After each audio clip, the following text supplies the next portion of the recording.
Subscribe now and press the bell icon. Never miss an update. जय हिंद जय भारत दोस्तों, आपका अपना channel electronics and mechanic study channel में आप लोगों का स्वागत है। दोस्तों, हम आपको जो प्रीवियस ईयर में पूछे हुए क्वेश्चन, जो कि रेलवे एग्जाम में पूछे हुए क्वेश्चन करवा रहे हैं साइंस के।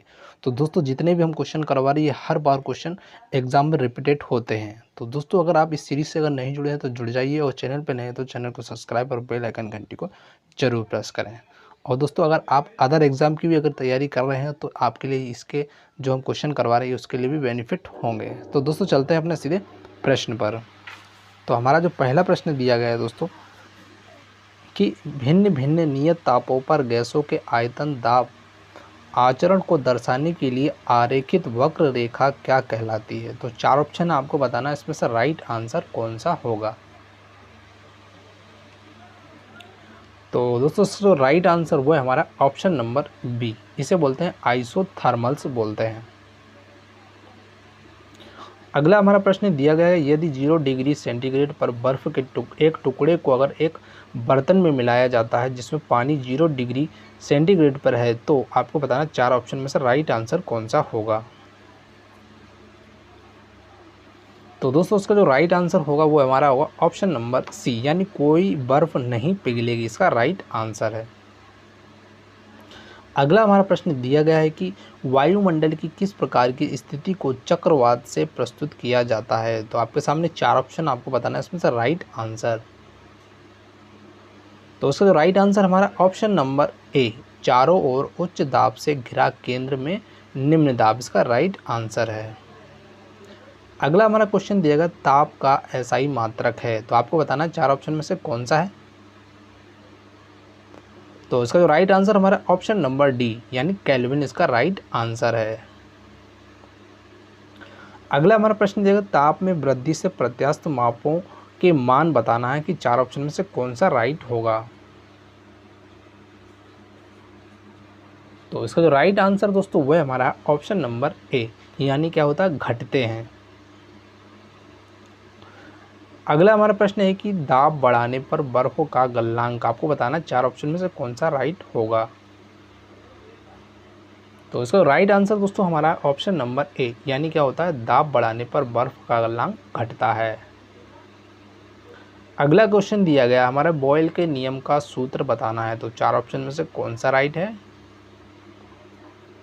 तो इसका राइट आंसर दोस्तों वो है हमारा ऑप्शन नंबर डी, यानी V प्रोपोर्शनल टू 1/P, इसका राइट आंसर है। अगला हमारा प्रश्न दिया गया है कि किसी गैस की आंतरिक ऊर्जा तापक्रम का एक फलन है, यह कथन है, तो आपको बताना चार ऑप्शन में से कौन सा है। तो दोस्तों, राइट आंसर हमारा ऑप्शन नंबर ए, यानी चार्ल्स के नियम का, इसका राइट आंसर है। अगला हमारा प्रश्न दिया गया कि एक कर्षणिका ब्लैक बॉडी उत्सर्जित करता है, तो आपके सामने चार ऑप्शन आपको बताना है, इसमें से राइट आंसर कौन सा होगा।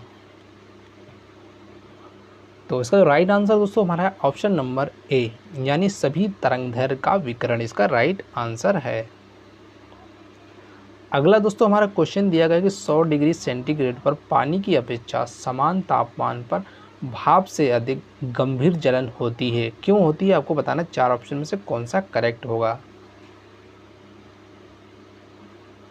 तो इसका राइट आंसर दोस्तों हमारा ऑप्शन नंबर डी, यानी भाप अधिक ऊष्मा प्रदान करती है।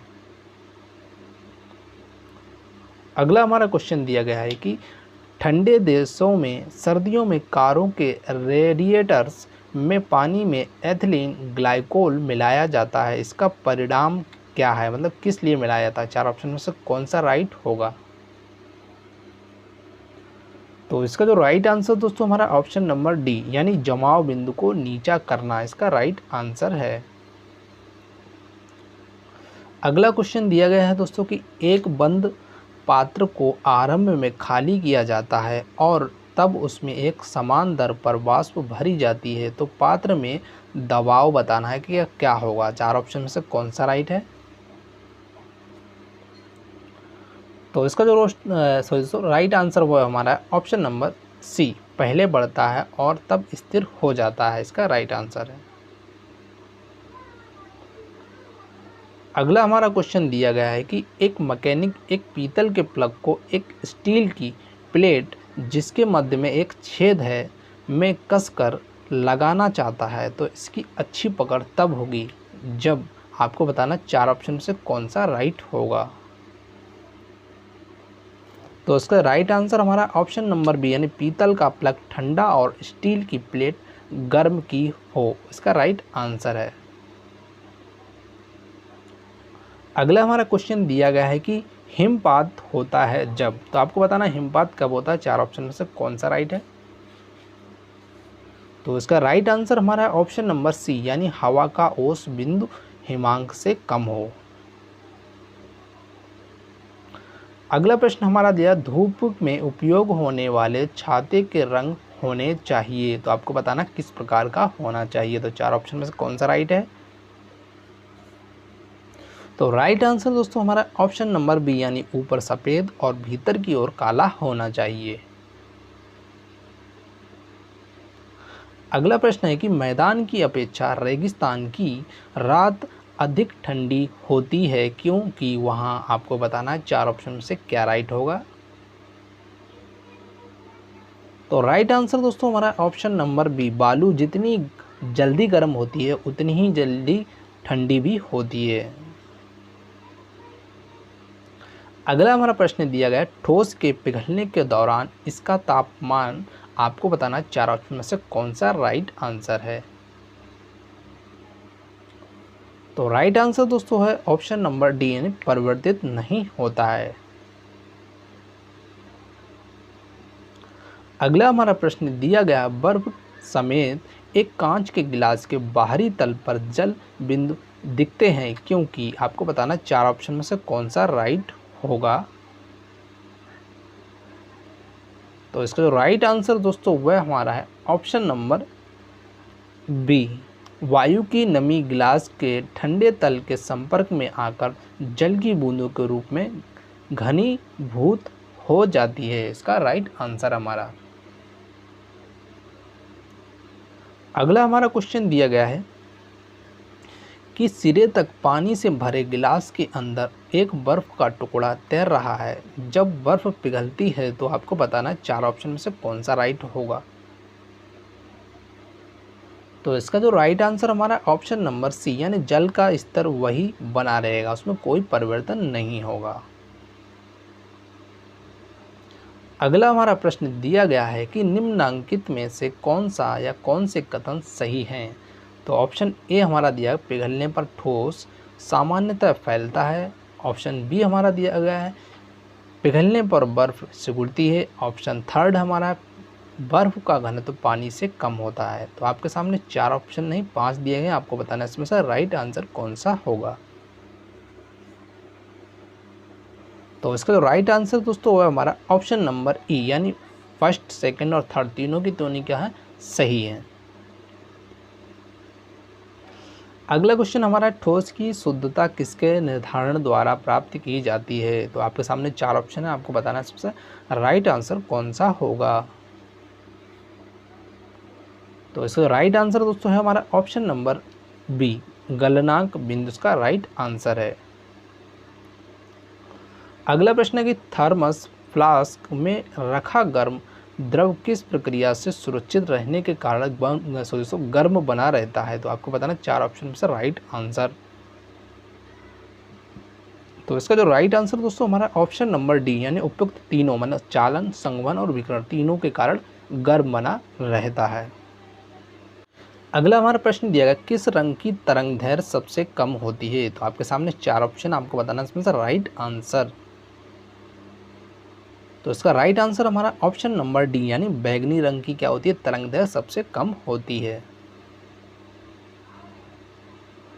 अगला हमारा क्वेश्चन दिया गया है कि नीचे एक अभिकथन और एक कारण दिया गया है। अभिकथन दिया गया जब वेग स्थिर और तरंगदैर्घ्य आदि रखी जाती है तो आवृत्ति दोगुनी हो जाती है, और कारण हमारा दिया वेग बराबर आवृत्ति इंटू तरंगदैर्घ्य। तो आपके सामने 4 ऑप्शन है, आपको बताना है इसमें से राइट आंसर कौन सा होगा। तो इसका जो राइट आंसर दोस्तों हमारा ऑप्शन नंबर बी यानी अभिकथन और कारण दोनों ही सही हैं, लेकिन कारण अभिकथन की उचित व्याख्या है।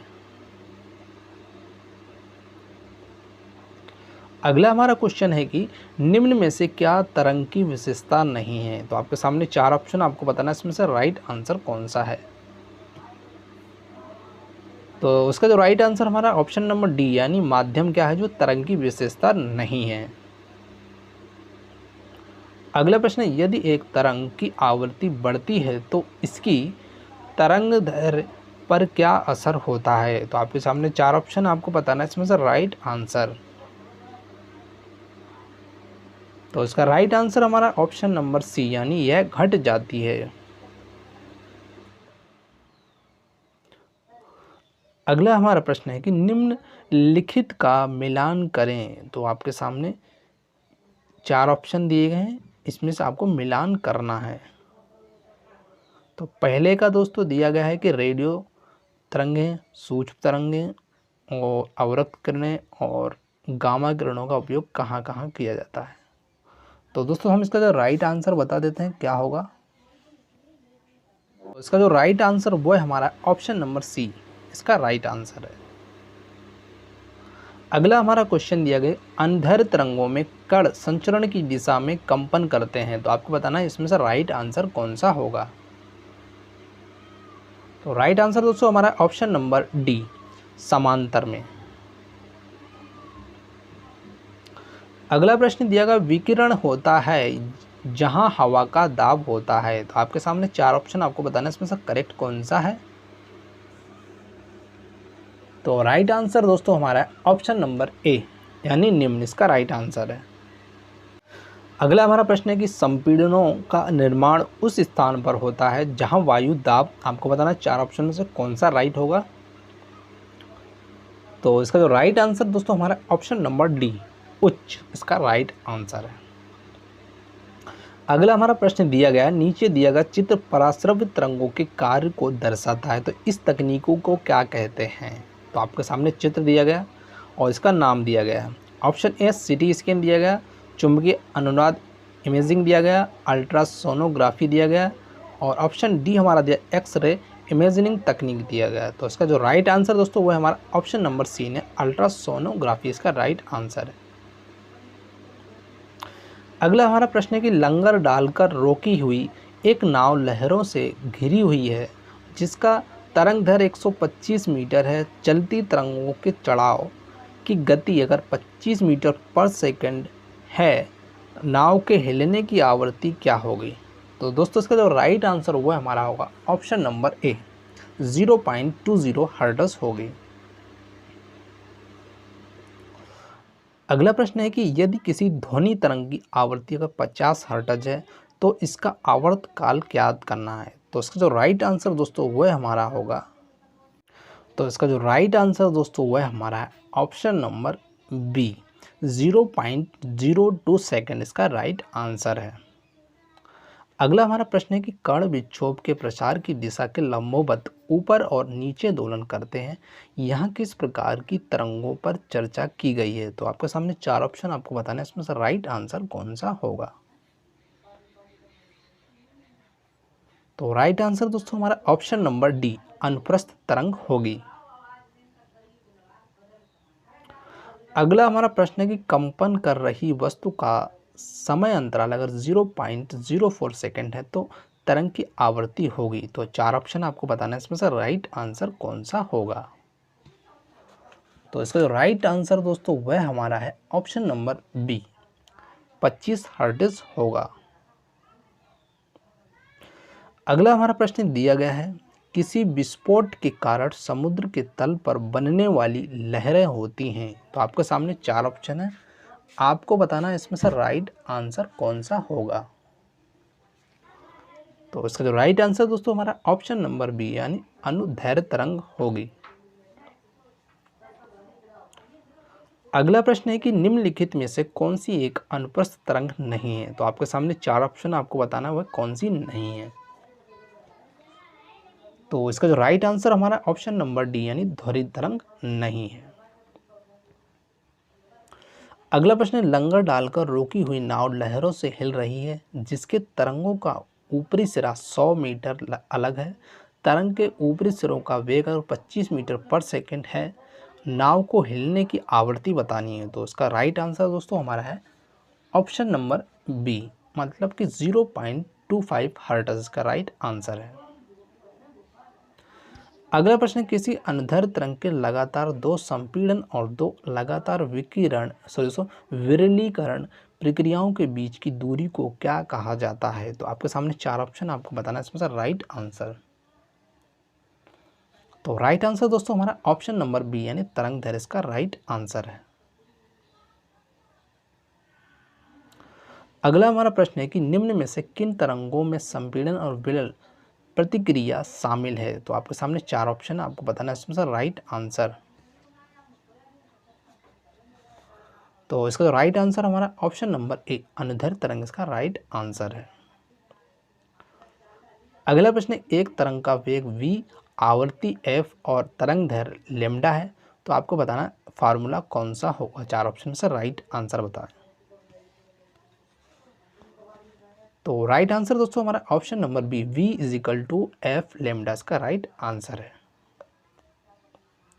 अगला प्रश्न, आवर्ती और कालावधि में क्या संबंध है। तो 4 ऑप्शन है, आपको बताना है इसमें से राइट आंसर। तो इसका जो राइट आंसर हमारा है option number D t = 1/u इसका राइट आंसर है। अगला प्रश्न, एक माध्यम में एक ध्वनि तरंग की तरंगदैर्घ्य कितनी है, जिसकी आवृत्ति 840 हर्ट्ज है और गति 380 मीटर पर सेकंड है। तो आपको बताना राइट आंसर। तो राइट आंसर दोस्तों हमारा होगा ऑप्शन नंबर ए 0.45 मीटर्स का राइट आंसर है। अगला प्रश्न, तरंग लंबाई आमतौर पर ग्रीक लेटर में दर्शाया जाता है। तो 4 ऑप्शन में से कौन सा राइट है।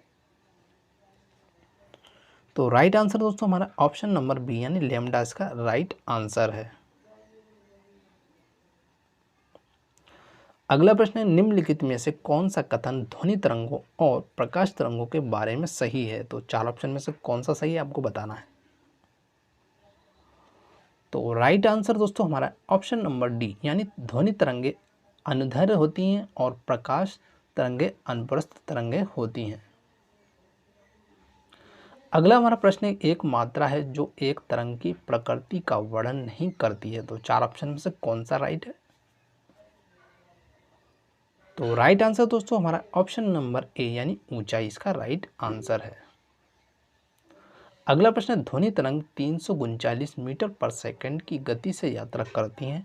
यदि इसकी तरंग दैर्घ्य 1.5 सेंटीमीटर है तो तरंग की आवृत्ति क्या होगी। तो दोस्तों इसका जो राइट आंसर वो हमारा ऑप्शन नंबर डी 22,600 हर्ट्ज होगी। अगला प्रश्न है कि ध्वनि तरंगों की गति अगर 700 मीटर पर सेकंड है और ध्वनि तरंगें का 7 किलोमीटर की यात्रा करने में कितना समय लेंगी, आपको बताना है। तो 4 ऑप्शनों से जो हमारा राइट आंसर दोस्तों वह हमारा ऑप्शन नंबर ए यानी 10 सेकंड लेंगी। अगला हमारा प्रश्न, किसी ध्वनि तरंग की आवृत्ति v और आवर्तकाल t के बीच क्या संबंध है। तो आपको राइट आंसर बताना है। तो इसका राइट आंसर हमारा option number C n = 1/t इसका राइट आंसर है। अगला प्रश्न है, यदि किसी तरंग की आवृत्ति दोगुनी की जाती है तो उसकी तरंग दैर्घ्य होगी। तो आपके सामने 4 ऑप्शन है, आपको बताना है इसमें से राइट आंसर कौन सा होगा। तो राइट आंसर दोस्तों हमारा ऑप्शन नंबर डी यानी मूल का आधा इसका राइट आंसर है। अगला प्रश्न है, यदि 2 क्रमिक शीर्षों के बीच की दूरी l है तो उसकी तरंग दैर्घ्य को व्यक्त किया जा सकता है। तो आपको बताना 4 ऑप्शन में से राइट कौन सा होगा। तो इसका जो राइट आंसर दोस्तों हमारा ऑप्शन नंबर डी माने कि l द्वारा इसका राइट आंसर है। अगला हमारा प्रश्न दिया गया, रेडियो द्वारा उत्पादित ध्वनि से बढ़ती हैं। तो आपके सामने 4 ऑप्शन, आपको बताना है इसमें से राइट आंसर कौन सा होगा। तो हमारा जो राइट आंसर दोस्तों ऑप्शन नंबर ए आयाम बढ़ने से बढ़ती हैं। अगला प्रश्न है कि किसी माध्यम में एक कण 2.5 सेकंड में 40 कंपन पूर्ण करता है तो तरंग की आवृत्ति होगी। तो चार ऑप्शन में से कौन सा राइट है? तो इसका जो राइट आंसर दोस्तों हमारा ऑप्शन नंबर ए यानी 16 हर्ट्ज इसका राइट आंसर है।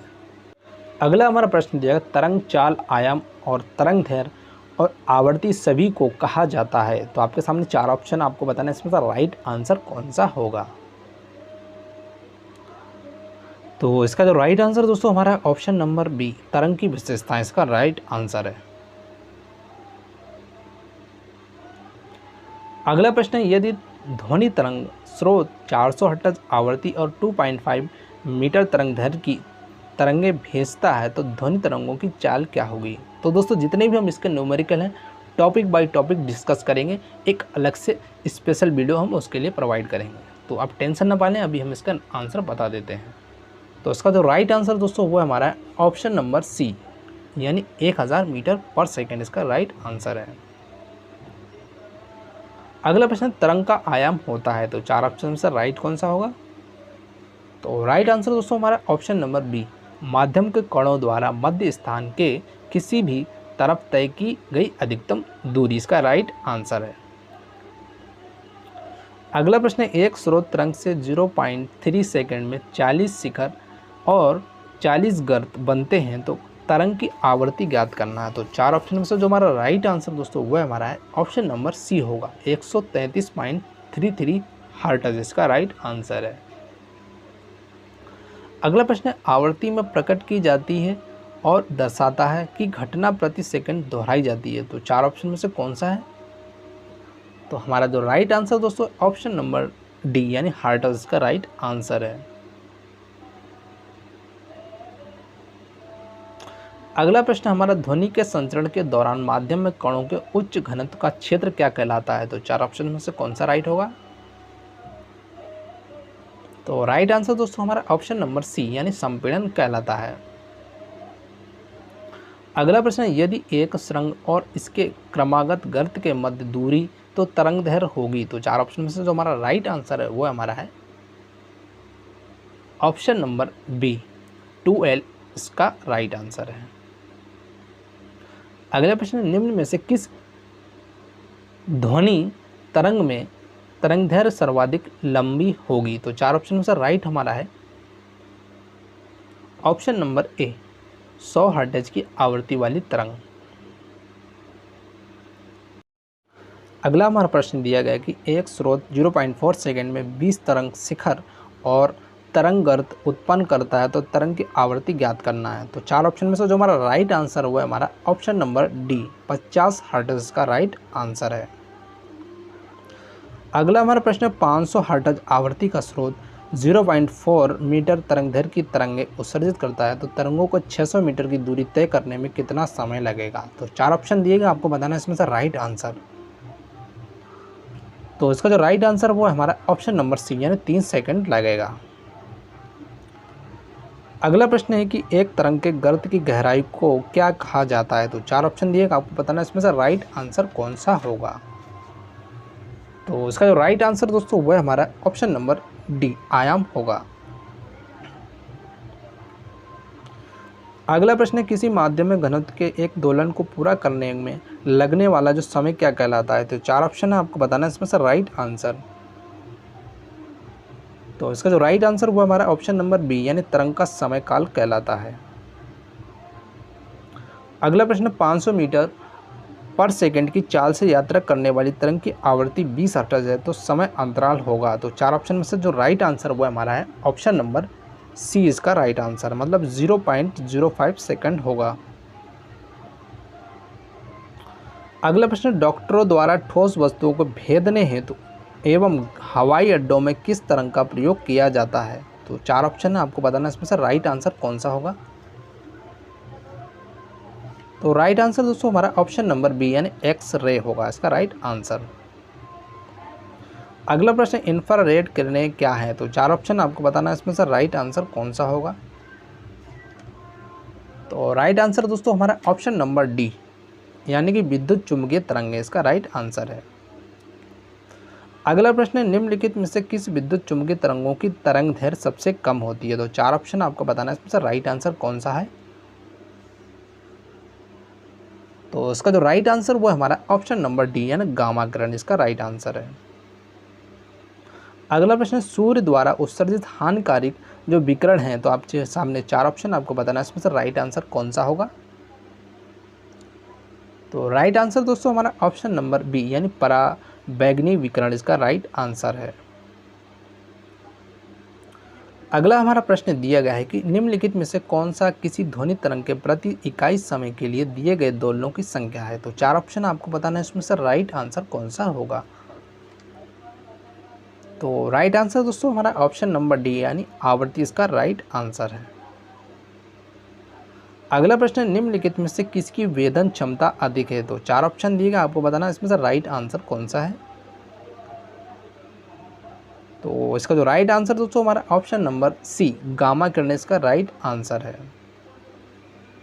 अगला प्रश्न, मनुष्य के लिए सबसे हानिकारक विकिरण है। तो आपके सामने 4 ऑप्शन आपको बताना है, इसमें से राइट आंसर कौन सा होगा। तो इसका जो राइट आंसर दोस्तों हमारा ऑप्शन नंबर सी गामा किरणें क्या होती हैं, हानिकारक विकिरण है। अगला प्रश्न, वास्तविक रूप से एक्स रे होते हैं। तो 4 ऑप्शन आपको बताना है, इसमें से राइट आंसर कौन सा होगा। तो इसका जो राइट आंसर दोस्तों हमारा option number C is right answer, मतलब विद्युत चुम्बकीय तरंग इसका राइट आंसर है। अगला प्रश्न, एक्स किरणों पार नहीं कर सकती हैं। तो किसको नहीं कर सकती, 4 ऑप्शन दिएगा, आपको बताना राइट आंसर। तो राइट आंसर दोस्तों हमारा ऑप्शन नंबर बी मानव अस्थि को। अगला प्रश्न है कि हर्ट्ज मात्रक है। तो 4 ऑप्शन आपको बताना है, इसमें से राइट आंसर किसका है। तो राइट आंसर दोस्तों हमारा ऑप्शन नंबर बी आवर्ती का क्या है, हर्ट्ज मात्रक है। तो दोस्तों ये हमारे 75 प्लस जो क्वेश्चन थे वो कंप्लीट हुए। मिलते हैं नेक्स्ट पार्ट में। Thank you for watching this video. जय हिंद, जय भारत।